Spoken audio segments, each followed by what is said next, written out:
ਨਮਸਤੇ ਜੀ, ਸਤਿ ਸ਼੍ਰੀ ਅਕਾਲ ਸਾਰੇ ਇੰਡੀਆ ਵਾਲੇ ਦੋਸਤਾਂ ਅਤੇ ਵੀਰਾਂ ਨੂੰ। ਹਾਏ ਭਾਈ, ਬਹੁਤ ਅਫਸੋਸ ਹੋਇਆ ਸੁਣ ਕੇ ਕਿ ਅੰਮ੍ਰਿਤਸਰ ਵਿੱਚ ਜਿਹੜੀ ਟ੍ਰੇਨ ਨਾਲ ਹਾਦਸਾ ਆਇਆ ਤੁਹਾਡੇ ਕੰਟਰੀ 'ਚ। ਦੁਆ ਕਰਨੇ ਆ ਕਿ ਰੱਬ ਜਿਨ੍ਹਾਂ ਦੇ ਆਪਣੇ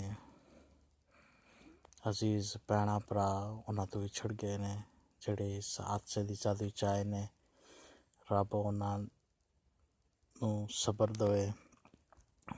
ਅਤੇ ਭਾਈ ਬਹੁਤ ਬੁਰੀ ਖਬਰ ਸੁਣੀ ਅਤੇ ਪਤਾ ਲੱਗਾ, ਅਤੇ ਮੈਂ ਸਪੇਨ ਤੋਂ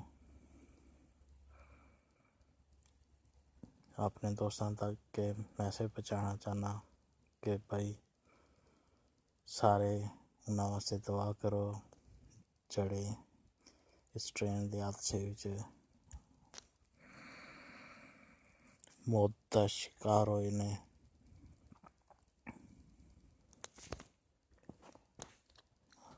ਰੱਬ ਸਾਰਿਆਂ ਨੂੰ ਆਪਣੇ ਅਮਨ ਅਤੇ ਸਕੂਨ ਵਿੱਚ ਰੱਖੇ। ਬਸ ਦੋਸਤੋ, ਇਹੋ ਹੀ ਦੁਆ ਕਰਾਂਗਾ।